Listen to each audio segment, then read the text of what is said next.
भक्ति तथा उसकी प्राप्ति के उपाय यानी भक्ति मार्ग। परम श्रद्धेय स्वामी रामकृष्ण परमहंस कहते हैं, सादे कांच पर फोटो नहीं उतरती, परंतु कांच पर रसायन लगा होने पर फोटो खींची जा सकती है। इसी तरह हृदय में भक्ति रसायन लगा हो तो ही उस पर ईश्वरीय तत्वों की छाप पड़ सकती है। भगवान के प्रति प्रेम अति दुर्लभ वस्तु है।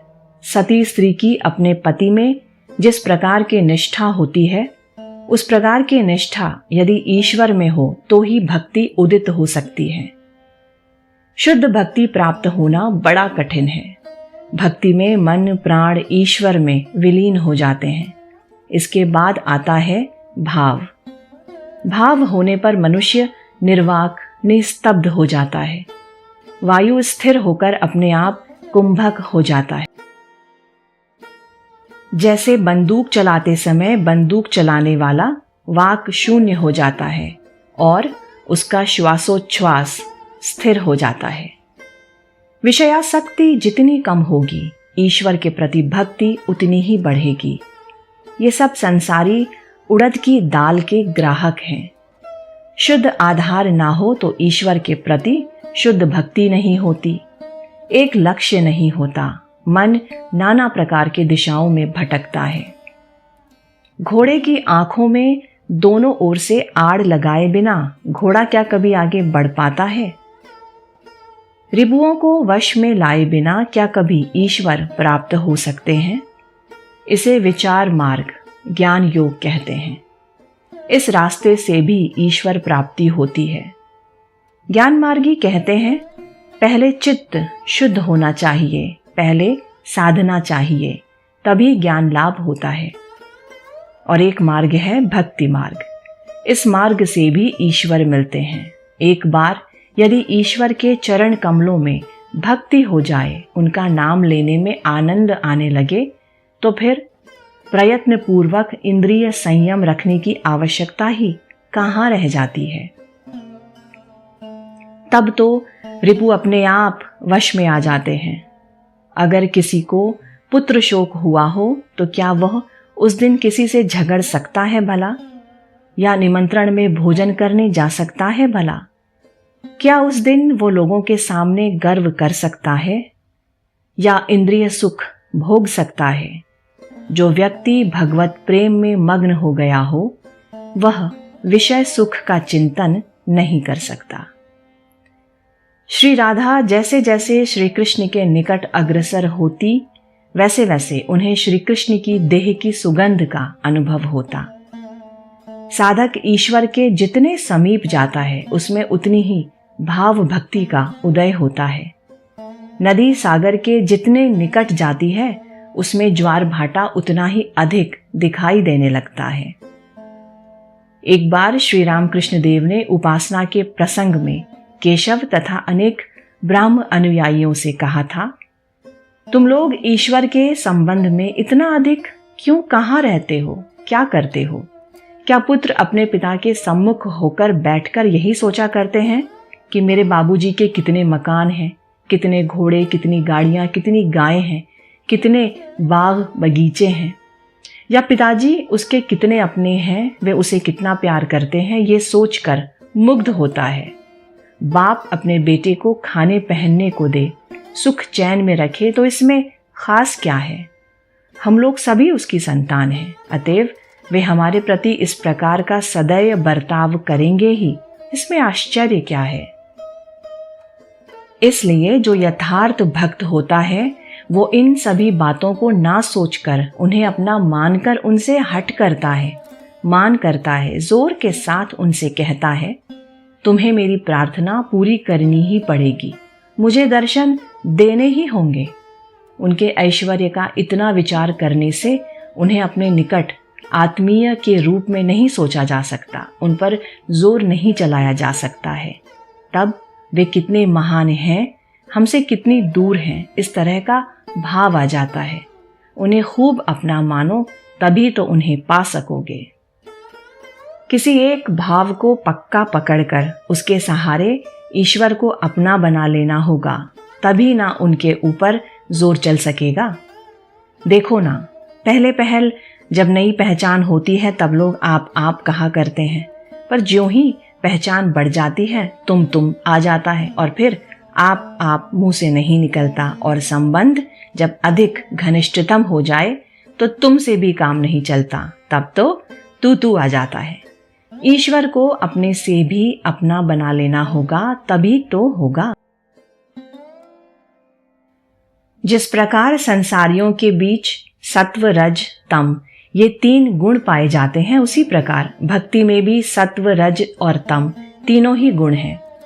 जिसमें सात्विक भक्ति हो वो ध्यान, भजन एकांत में अत्यंत गुप्त रूप से करता है। शायद वो मच्छरदानी के अंदर ही ध्यान करता है। सबको लगता है कि ये सोए हैं, रात को नींद अच्छी नहीं हुई होगी, इसी से उठने में देर हो गई। देह के प्रति इतना ही ख्याल रहता है कि किसी तरह बस पेट भर जाए। साग भात मिला कि बहुत हो गया, उसमें किसी बात का आडंबर नहीं है, न खाने पीने का, न पोशाक का। घर में साज सजावट का जमघट नहीं। ऐसा भक्त धन के लिए कभी किसी की खुशामद नहीं करता। जिसमें राजसिक भक्ति होती है वह खूब तिलक चंदन लगाएगा, रुद्राक्ष की माला पहनेगा, माला में जगह जगह पर सोने के मनके लगे होंगे।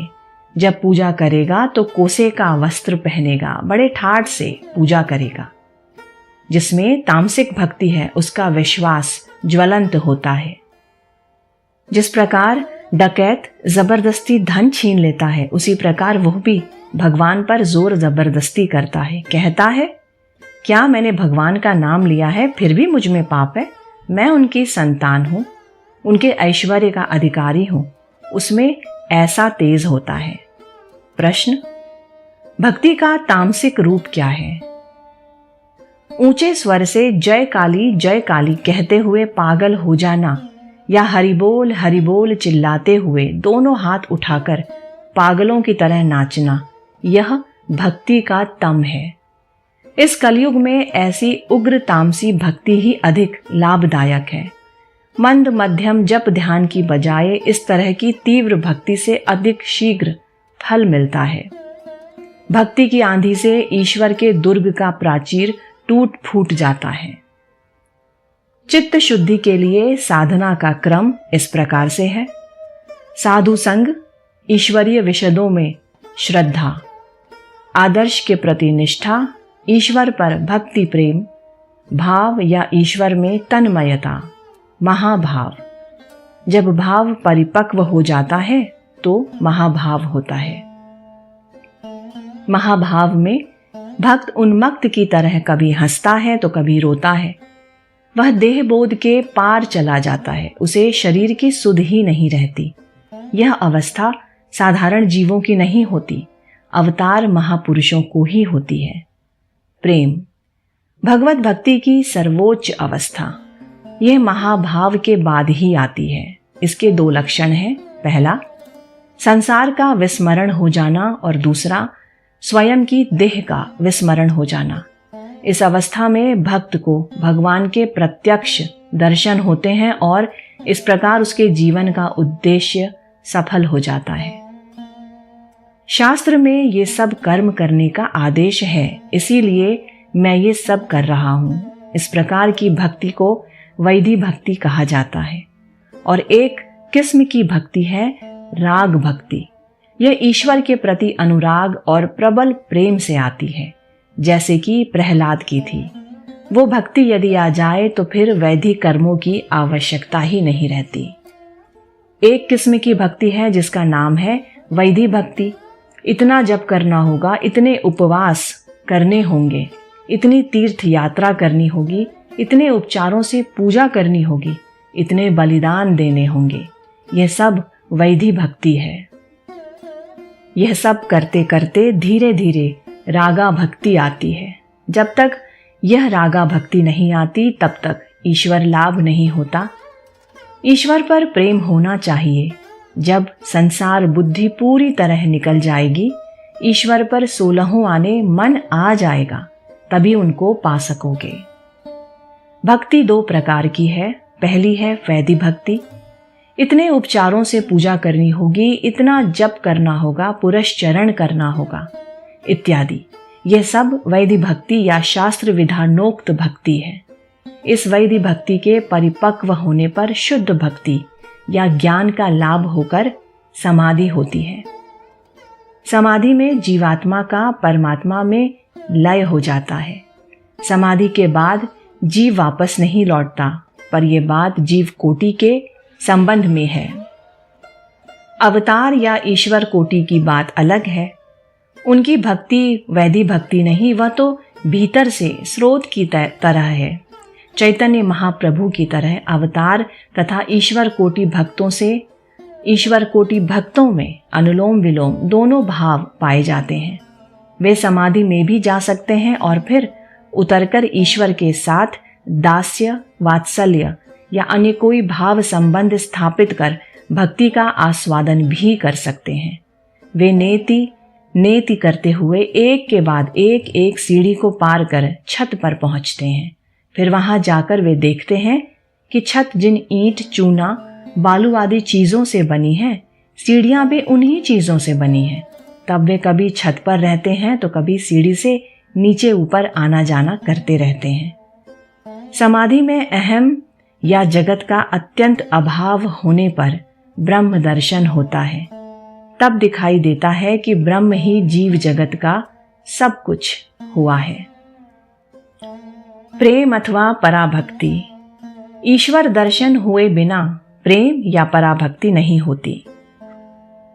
प्रेम के उत्पन्न हो जाने से मानो सच्चिदानंद को बांधने की डोर मिल जाती है। उन्हें देखने की इच्छा हुई कि डोर को पकड़कर खींच लिया। जब पुकारो तभी पाओगे। भक्ति के परिपक्व होने पर भाव होता है। भाव में साधक सच्चिदानंद में मग्न होकर निर्वाक निस्पंद हो जाता है। इस भाव के भी परिपक्व होने पर महाभाव या प्रेम होता है।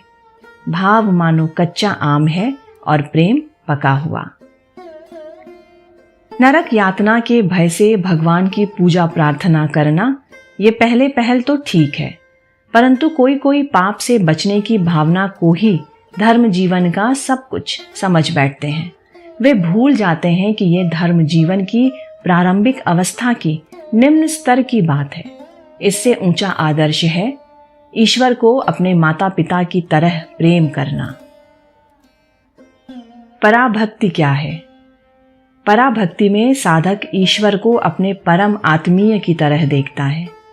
श्री कृष्ण के प्रति गोपियों की भक्ति इसी प्रकार की थी। वे कृष्ण को गोपीनाथ कहती थीं, जगन्नाथ नहीं। भक्त ईश्वर से प्रेम तो करता है, पर क्यों करता है ये नहीं जानता। इसी को कहते हैं अहैतुकी भक्ति। ये यदि एक बार मिल जाए तो फिर कुछ भी बाकी नहीं रह जाता। ऐसा भक्त यही प्रार्थना करता है कि हे प्रभु, मैं धन मान देह सुख कुछ भी नहीं चाहता, मुझे केवल तुम्हारे पाद पद्मों में शुद्धा भक्ति दो। प्रेम के दो लक्षण हैं, एक बाह्य जगत का विस्मरण हो जाना और दूसरा स्वयं की देह का विस्मृत हो जाना। इस प्रेमा भक्ति में दो बातें हैं, अहमता और ममता। अहमता यानी मैंपन। यशोदा सोचा करती, अगर मैं न देख पाऊं तो गोपाल की ओर कौन देखेगा। ऐसे में गोपाल बीमार पड़ जाएगा। कृष्ण के विषय में यशोदा को ईश्वर बोध नहीं था और ममता यानी मेरापन, मेरा गोपाल, यह भाव। उद्धव ने यशोदा से कहा, मैया तुम्हारे कृष्ण साक्षात भगवान हैं, ये जगत चिंतामणि है, साधारण नहीं।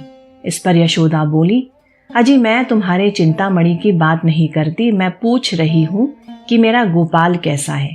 चिंतामणि नहीं, मेरा गोपाल।